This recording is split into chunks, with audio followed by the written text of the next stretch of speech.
In digital Marathi, जनतेच्या हक्काचं व्यासपीठ।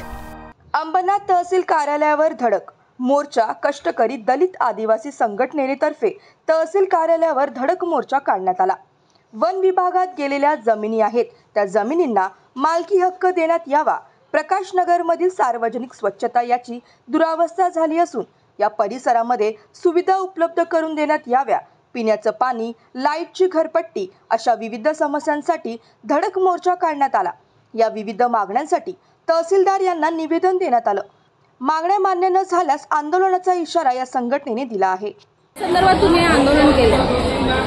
आजचा दलित कष्टकरी संघटना आणि वंचित बहुजन आघाडीच्या माध्यमातून आजचा हा आदिवासी संघटनेकडून हा मोर्चा इथं आयोजित करण्यात आलेला आहे।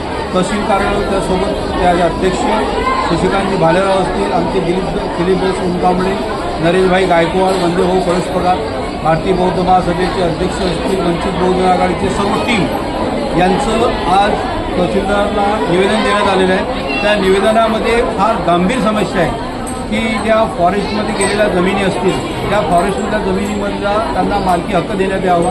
प्रकाशनगर इथं शौचालयाच्या फार मोठ्या समस्या आहेत। तिथं सामान्य जनतेला शौचालयामध्ये जागा नाही आहे, शौचालयाला बसायला तिथं जागा नाही आहे। शौचालयामध्ये जायचं असेल तिथं 5 रुपये त्यांना द्यायचं असतात।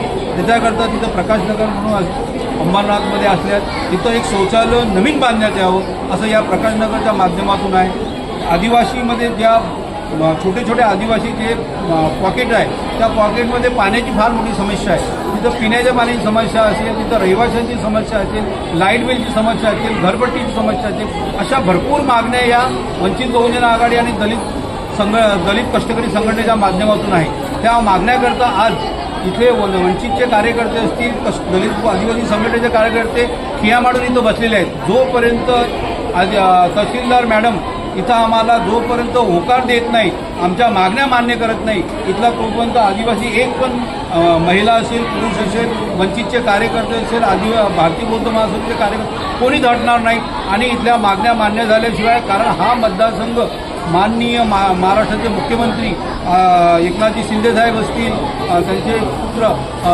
श्रीकांतजी शिंदेसाहेब असतील खासदार या कल्याण लोकसभेचे, तरी या समस्या फार मोठ्या गंभीर समस्या त्यांच्या मतदारसंघामध्ये आहेत। शौचालयाची समस्या, ज्या भारत देश स्वच्छ अभियान म्हणून म्हटलं जातो, त्या स्वच्छ अभियानाचं असेल तर प्रकाशनगर एक उदाहरण बघा।